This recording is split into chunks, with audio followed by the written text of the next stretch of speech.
Hi friends, आपण मैंने समस्ते निश्चित भाव में पीएम किसान सम्मान योजना विषय जानते एणिकी पीएम किसान छुआ बढ़ला एणिकी 8,000 टंका चाषी आसला बहुत बड़ खुशी खबर।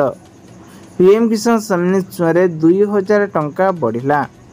प्रधानमंत्री किसान मानधन छुआ सरकार आनिले पुणी एक बहुत बड़ खुशी खबर।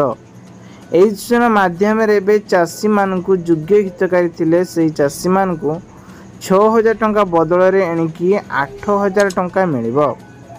रबी ऋतु में गहम सर्वनिम्न मूल्य क्विंटाल पिछा प्रति मासरे प्रति क्विंटाल पिछा 1225 टंका बोनस मिल चाषी मानक कहुई।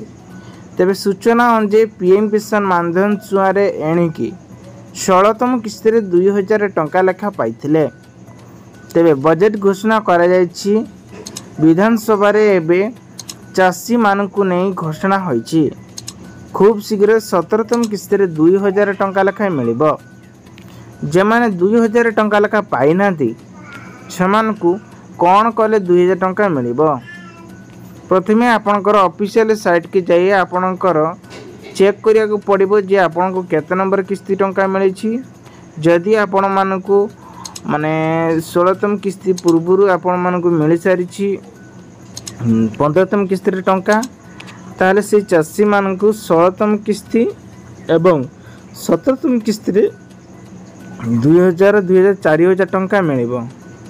केतक चाषी मैंने कमेंट करथिले सेमानकु आज पंते भी 2,000 टंका लेखा मिलनी, किंतु सेमानकर भेरीफाई हवा निहाती दरकार।